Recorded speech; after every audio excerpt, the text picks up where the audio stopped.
नमस्कार बंधुगण, आसंतु आजिर विषय को आगे नेबा। निजे देखिले मने पड़े पृथ्वी, माटीर गंध मने पड़े मार आखिर आशीष। एमिति भावना नहीं अंतरिक्षरु पृथ्वी देखिथिले सुनीता। से थिले भारतीय वंशोद्भव एक महिला अंतरिक्ष यात्री। भारत और मानवता निमंते एक गर्वर अनुभूति। सुनीता विलियम एक नाम जेउथिरे निज कृति द्वारा एक ऐतिहासिक अवधि गढ़िथिले। जड़े शक्तिशाली और दृढ़ मनोबल थिबा नारी सुनीता छोट बेलू आकाश और तारागण देखि आश्चर्य हेउथिले। से अनेक दिन चिंता करुथिले एमिति किछि थिला जहा मनुष्य छुई पारिबो। आउ एही चिंता देइथिला तांको जीवनर लक्ष्य। पिता एक डाक्तर एवं माँ जने शिक्षयित्री थिले। दुई जनकर शिक्षा और शिष्टाचार द्वारा सुनीता एक उच्च मूल्यबोध और संस्कार नहीं बढ़ी।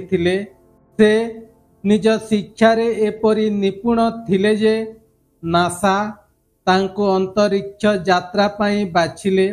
2006 मसीहा डिसेम्बर मास सुनीता तांकर प्रथम अंतरिक्ष यात्रा पाई जिबाकू प्रस्तुत होइथिले। से अंतरिक्ष विमान डिस्कवरी रे बसिथिले। अंतरिक्ष उड़ाण हेबा समय तांकर हृदय द्रुत गति रे धड़किला, किंतु आत्मविश्वास रे भरिथिला। अंतरिक्ष रे से अनेक दिन रहिले। 3 शताधिक दिन पर्यंत से इंटरनेशनल स्पेस स्टेशन रे थिले।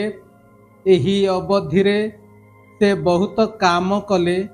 अनेक परीक्षा, वैज्ञानिक अनुसंधान एवं बाहरे गले एक्स्ट्रा हेबिकुलार एक्टिविटी करिबाकू से पृथ्वी को आकाशरू देखिथिले।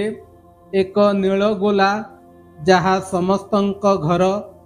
से मने कले निज जन्मभूमि भारत को।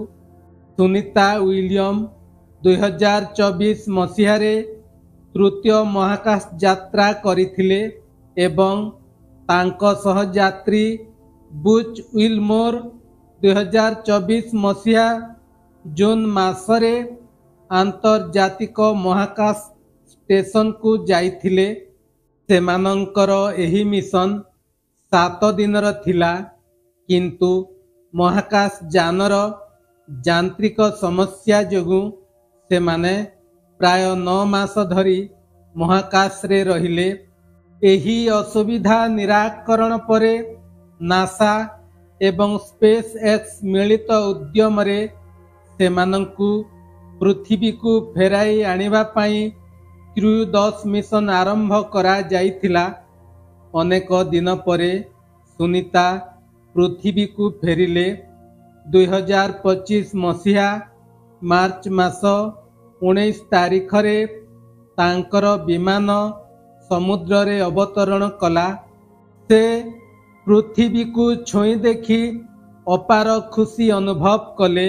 माटीर गंध एपरी मधुर लागिला जे से देखिबाकू चाहिए। एही संपूर्ण विश्व एवं तांको जीवन नूतन चेतना रे भरीगला।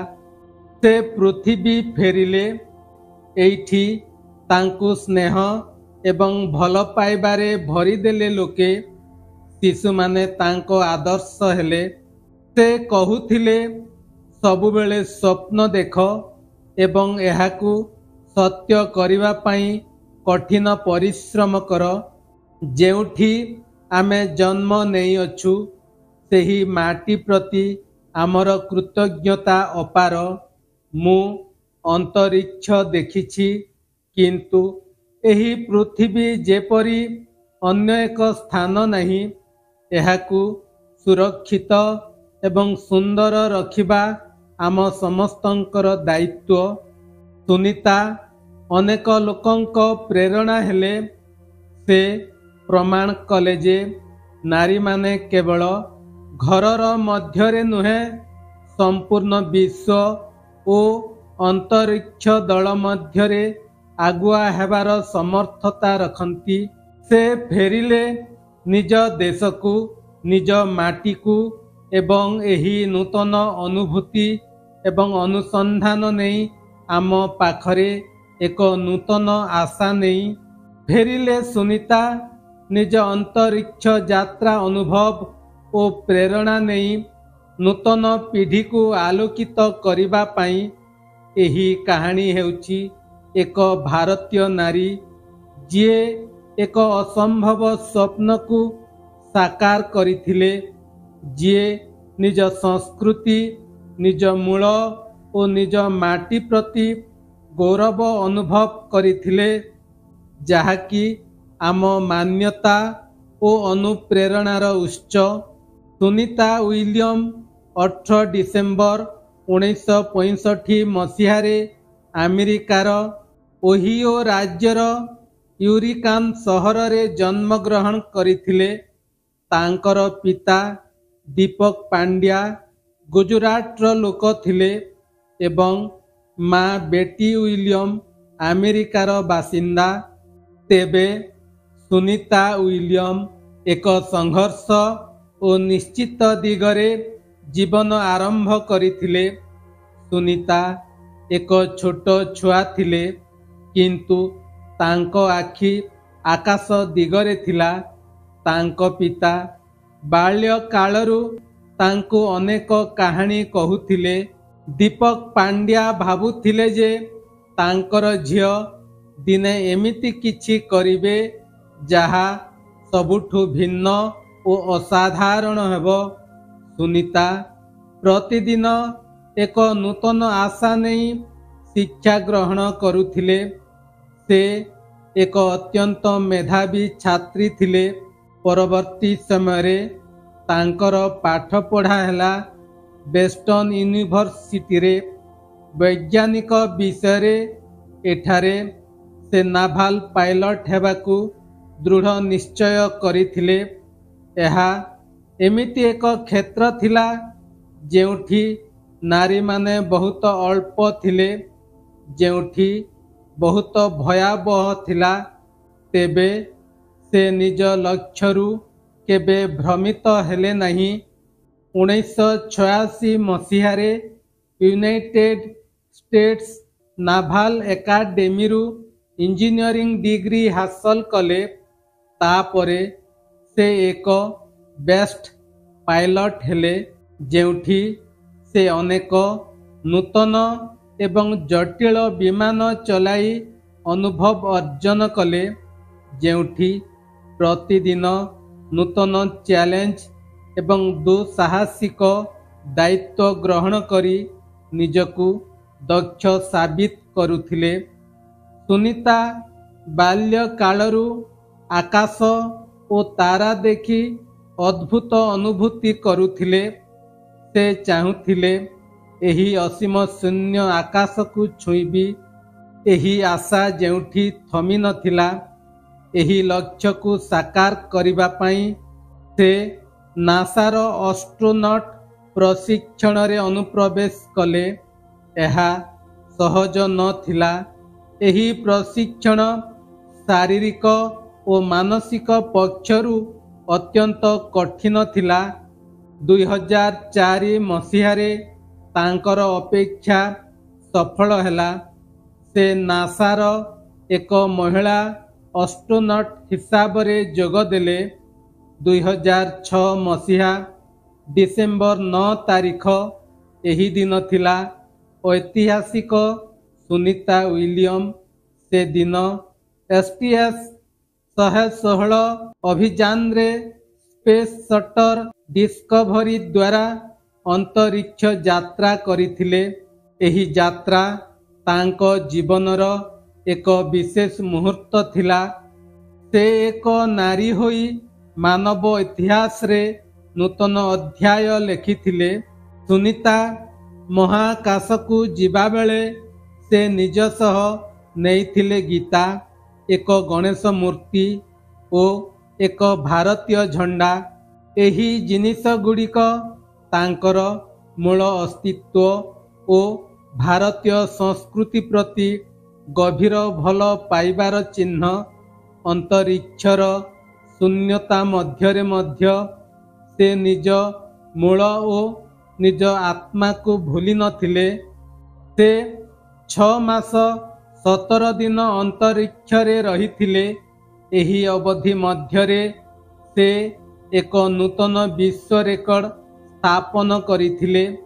ନାରୀମାନଙ୍କ ମଧ୍ୟରେ ସବୁଠାରୁ ଅଧିକ ସମୟ ଅନ୍ତରୀକ୍ଷରେ ଗତିବିଧି କରିବା ଓ ଚଳାଚଳ କରିବା ଏବଂ 37 ଘଣ୍ଟା 12 ମିନିଟ୍ ସମୟ ଅନ୍ତରୀକ୍ଷର ବାହାରେ କାର୍ଯ୍ୟ କରିଥିଲେ। ଅନ୍ତରୀକ୍ଷରୁ ଫେରି ଆସିଲେ, କିନ୍ତୁ ତାଙ୍କର ଦୃଷ୍ଟି ଏବେ ଭିନ୍ନ ହୋଇଗଲା। ସେ କହିଥିଲେ, ଆମ ପୃଥିବୀକୁ ଆମେ ଭଲ ପାଇବା।